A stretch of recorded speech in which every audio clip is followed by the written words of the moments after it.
শীতের আমেজ অলরেডি শুরু হয়ে গেছে, আর শীত মানেই ক্রিসমাস। তাই আপনাদের সকলকে ইন অ্যাডভান্স মেরি ক্রিসমাস বলে রাখছি। আমার চ্যানেল স্বাগতাস ওয়ার্ল্ডে আপনাকে স্বাগত জানাই। এই যে বললাম শীত পড়ে গেছে, মানে এখন একটু ঘুরু ঘুরু করার সময় এসে গেছে। এই সময় বেশ ভালো লাগে এদিক ওদিক বেড়াতে, তাই বাড়িতে বসে না থেকে আমরাও একটু বেরিয়ে পড়লাম। কোথায় যাচ্ছি আপনারা বুঝতেই পারবেন। তার আগে এই ভিডিওটা যে আপনারা এতক্ষণ ধরে ধৈর্য ধরে দেখছেন, তার জন্য আমি আন্তরিক আপনাদের ধন্যবাদ জানাই। আর এই ভিডিওটা কেমন লাগলো তা আমাকে অবশ্যই লিখে জানাবেন। ভবিষ্যতে এরকম আরও ভিডিও আমি আপনাদের জন্য সংগ্রহ করে আনবো। ভালো লাগলে আমার চ্যানেলটা অবশ্যই সাবস্ক্রাইব করে পাশে থাকবেন আর ভিডিওটি লাইক করে দেবেন।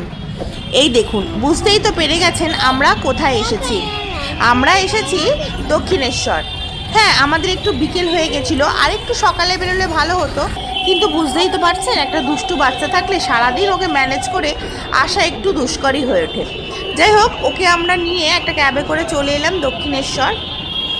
আর এই দেখুন, সোনাই এসকেলেটারে চড়তে এত ভালোবাসে, ও নিজেই উঠে আসার চেষ্টা করছে। ওর পাপা ওকে ধরে রেখেছে, আর ও খুব খুশি এইখানে এসে। দক্ষিণেশ্বরের কালীবাড়ি কলকাতার অদূরে গঙ্গা নদীর তীরে অবস্থিত। 1855 সালের 31শে মে জমিদার রানী রাসমণি এই মন্দিরটিকে প্রতিষ্ঠা করেন। এই মন্দিরে দেবী কালীকে ভবতারিণী নামে পুজো করা হয়। 19বিংশ শতাব্দীর বিশিষ্ট যোগী রামকৃষ্ণ পরমহংস এই মন্দিরে কালী সাধনা করতেন।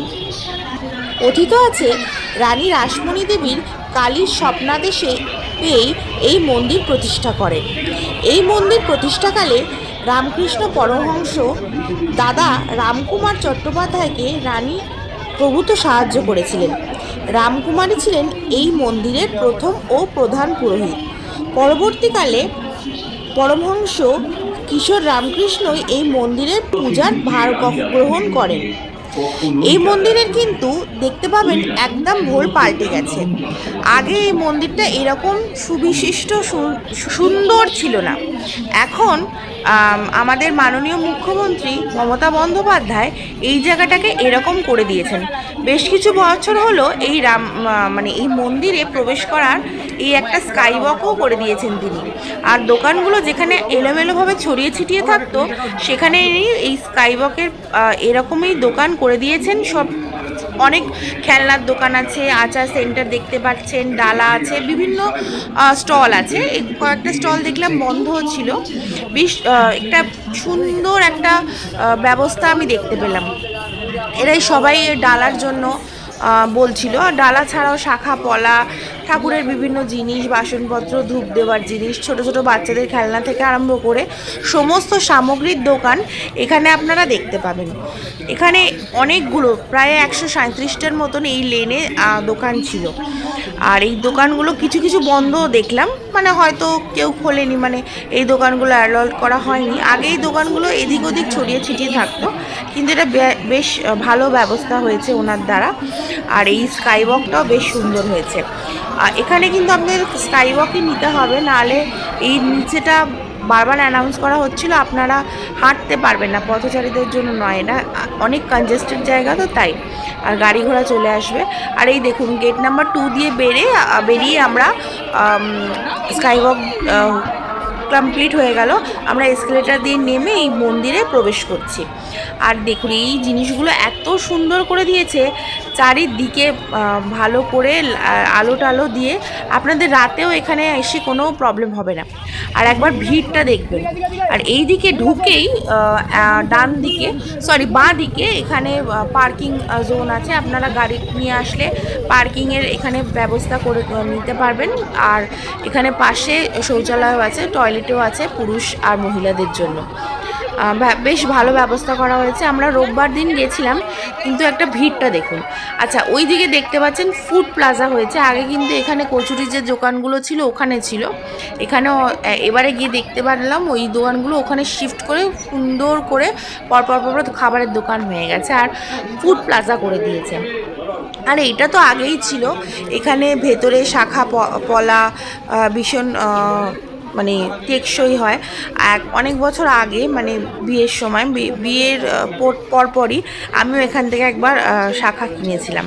আর এখানে বিভিন্ন দেবদেবীর মূর্তি আছে, শাঁখ আছে, শাঁখগুলো এখানে শুনেছি খুব ভালো হয়। এই দেখুন, এই দোকানটা খুব সুন্দর করে সাজিয়েছে।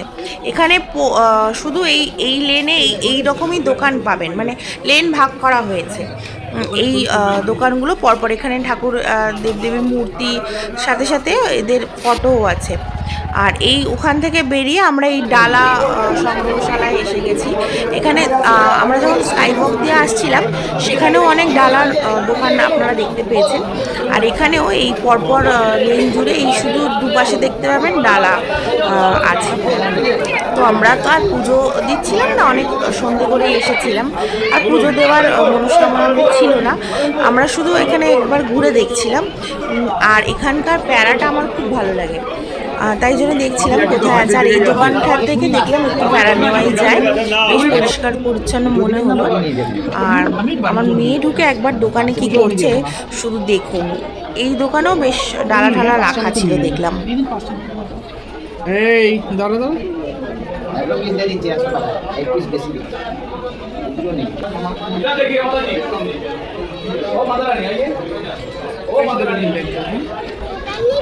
কি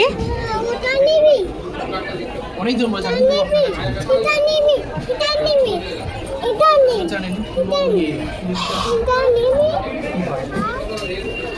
দাঁড়াই।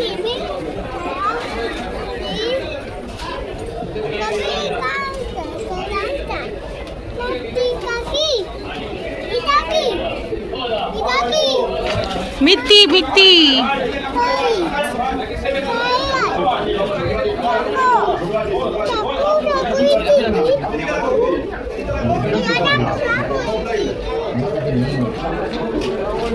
আপনারা চাইলে এই স্টলটাতে একবার ভিজিট করতে পারেন। Stall number 10। এই মানুষটির ব্যবহার খুব ভালো, আর এই দোকানের মিষ্টিগুলো ফ্রেশ ছিল।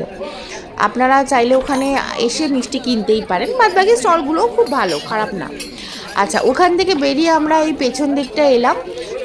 এখানেও সেম বাচ্চাদের খেলনা, ছোট ছোট মূর্তি, ফটো ফ্রেম, তারপর বেশ খাবারের কটা স্টলও ছিল দেখলাম। আখের রস পাওয়া যাচ্ছিল, আইসক্রিমের দোকান ছিল। আর এই দোকানটা থেকে না আমরা একটু চিড়ে নিলাম, এই চিড়ের প্যাকেটগুলো দেখতে পাচ্ছেন, ওটা নিলাম। বেশ ভালো, আগেরও একবারে এসেছিলাম তখন নিয়েছিলাম। আর এই ঘুরিয়ে দেখতে পাচ্ছেন, দেখাচ্ছি, ওখানে ছিল। আর একটু ওর জল খেয়ে নিচ্ছে, এখন জল তেষ্টা পেয়েছিল। ও কিন্তু, আমার মেয়ে কিন্তু সমানে হেঁটেই ঘুরছে, এটা ওর একটা ভালো দিক। দুষ্টুমি করে কিন্তু হেঁটেই ঘুরে। তারপরে একটু সন্ধে হয়ে গেছিলো, কিন্তু আমরা এই গঙ্গার পাড়ের দিকে ঘাটটা যেখানে আছে সেখানে যাচ্ছিলাম হেঁটে হেঁটে। ওভারঅল আমার এক্সপিরিয়েন্সের সেই দিনটা খুব ভালো ছিল, কিন্তু এত ঠান্ডা ছিল আর বলার নয়। কিন্তু ভালো, বেশ ঠান্ডা হলেও ভালো লাগছিল। আর ভিড়টা আপনারা দেখলে বুঝতেই পারছেন, সেদিনকার কিন্তু অনেক লোকই এসেছিল। আর এইটা হচ্ছে লাইব্রেরি আছে, আপনারা একটু পরে দেখে নিতে পারেন। এখানে এই জায়গাটা দিয়ে মন্দিরের ভেতরে আমি প্রবেশ করিনি, এই যে আপনাদের জুম করে একবার দেখিয়ে দিচ্ছি। দক্ষিণেশ্বরে কালীবাড়ি চত্বরে কালী মন্দির ছাড়াও একাধিক দেবদেবীর মন্দির ও অন্যান্য ধর্মস্থল অবস্থিত আছে। ওই যে মূল মন্দিরটা আপনাকে দেখালাম, ওটাই মূল মন্দির। ওটার নাম হচ্ছে নবরত্ন মন্দির। তাছাড়াও দ্বাদশ শিব মন্দির নামে 12টি আটচালা শিব মন্দির আছে। মন্দিরের উত্তরে রয়েছে শ্রী শ্রী রাধাকান্ত মন্দির নামে পরিচিত রামকৃষ্ণ মন্দির, এবং মন্দিরের দক্ষিণে রয়েছে নাট মন্দির। মন্দির চত্বরের উত্তর পশ্চিম কোণে রয়েছে পরমহংস দেবের বাসগৃহ। মূল মন্দির চত্বরে বাইরে রামকৃষ্ণ পরমহংস ও তার পরিবারবর্গের স্মৃতি বিজড়িত আরও কয়েকটি স্থান রয়েছে, যা আজও পুণ্যার্থীদের কাছে ধর্মস্থান রূপে বিবেচিত হয়।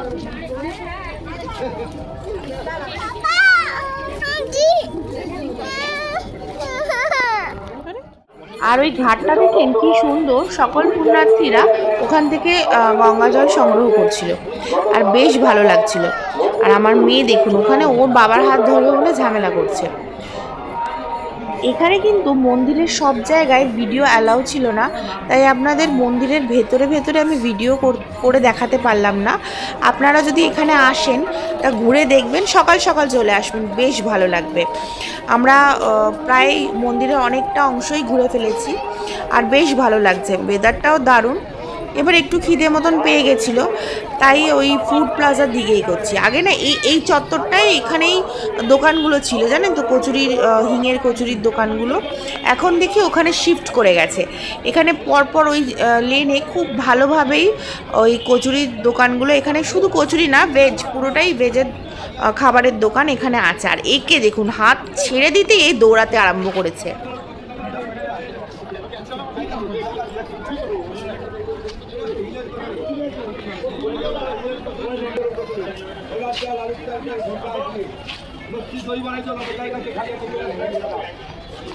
আমার ম্যাক্সিমাম ভিডিওতে আপনারা এই একই দৃশ্য বারবার দেখতে পাবেন, এই ছুটছে আর এর পাপা ওর পেছনে ছুটছে। এই দেখুন, অনেক কষ্টে ওকে ধরে বেঁধে আমরা একটা দোকানে ঢুকলাম।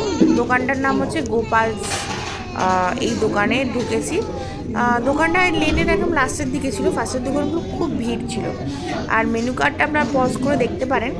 এই দোকানে কিন্তু সব আইটেমই একটু বেশ দেখলাম এক্সপেন্সিভই আছে। কেন বলছি, দাম অনুযায়ী কিন্তু সেরকম খাবারের কোয়ালিটি খুব একটা ভালো না।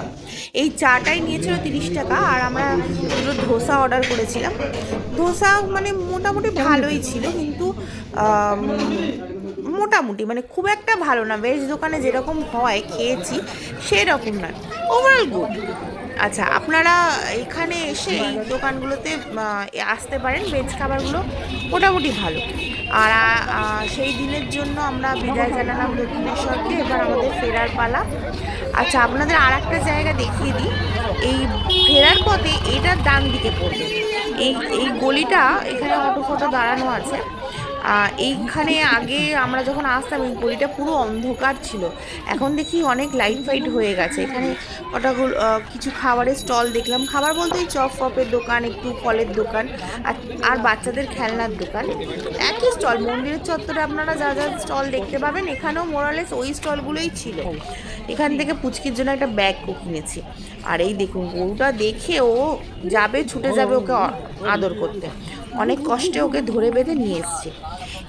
এই দেখে দেখছেন, এই স্টোন মার্বেলের জিনিস পাওয়া যায়। আমরা আগে আমার ফ্ল্যাটের জন্য এখান থেকে একটা আমানদিস্তে টাইপ কিনে নিয়ে গেছি, এখানে মশলা গুঁড়ো করে, বেশ ভালো। আর এখানেও অনেক কিছু, এখানেও কটা ভেজ খাবারের দোকান আছে, আপনারা এখানেও এসে ট্রাই করতে পারেন, এখানেও পাওয়া যাচ্ছে। কিন্তু আমি একটা কথা বলবো, এখানে মানে দোকানগুলোতে দাম একটু বেশি হবে নাই বা কেন, ওটা এখানে ওদের জীবিকা এটাই। এই টয়গুলো আর দেখুন, এই সফট টয়গুলো কত কিউট কিউট সফট টয়গুলো, বেশ ভালো লাগছিল দেখতে। সোনাইয়ের এগুলো অনেক কিছুই আছে, ওই জন্য নিলাম না, একটা ওকে একটা জিদ করাতে একটা স্লিং ব্যাগ টাইপের কিনে দিয়েছে, বেশ সুন্দর লাগছিল। কিন্তু যেটা বলছিলাম, এখানে কিন্তু আগে এত সাজানো গোছানো ছিল না, এখানে এবার এসে দেখি বেশ সাজানো গোছানো আছে। আর আগে আমরা যখন আসতাম এই লেন ধরেই ফিরতাম, কারণ ওই একটু এগিয়েই, এই রাস্তা দিয়ে এগিয়েই ওই জেটি ঘাট বা ফেরিঘাট যেটাকে বলে ওটা আছে। আমরা ওই 6:35 নাগাদ একটা লঞ্চ ছাড়ে, সেটা অনেক ঘাটে ঘাটে যায়, মানে হাওড়া তারপরে বাবুঘাট আসে। আমরা ওই মিলেনিয়াম পার্কের একটা জেটি আছে না, ওইখানে নামায়। এই দেখুন, 11 টাকা। এটা তো একটু বেলুর মঠে গেলেই, আপনারা এখান থেকে বেলুর মঠও যেতে পারেন, বা বেলুর মঠও দেখে এখানে আমরা লঞ্চে করে এখানে আসতে পারেন। সকাল সকাল এসে আপনারা দুটোই কভার করতে পারেন। আমরা শুধু এখানেই এসছি, আর এর কাণ্ড একবার দেখুন।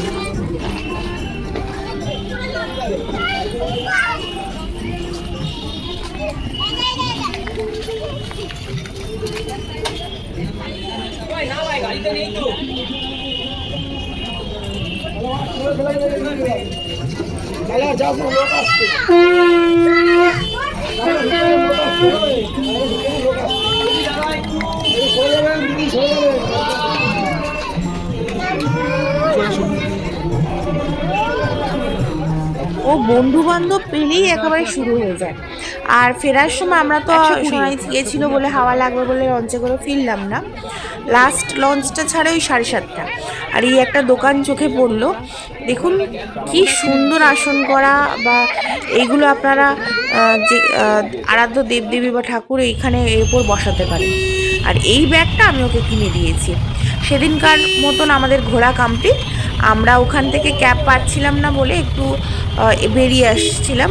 আমরা একটা টোটো বুক করে ওই ডানলপে চলে এসেছি, তারপর ওখান থেকে ট্যাক্সি নিয়ে বাড়ি চলে এসেছিলাম। আচ্ছা, এই ব্লগটা কেমন লাগলো আমাকে লিখে আবার বলছি, আমাকে লিখে জানাবেন। আর আপনারা কিরম ধরনের আরও ব্লগ দেখতে চান আমার চ্যানেলে, সেটাও আমাকে সাজেস্ট করতে পারেন। আর সোনাই তো সেই দিনের জন্য ঘুরতে পারলেই ও খুশি, আর সেই দিনও খুব খুশি হয়ে গেছিলো। ব্লগটা যে এতক্ষণ ধরে আপনারা ধৈর্য ধরে দেখলেন, তার জন্য আবার আপনাকে ধন্যবাদ জানাই।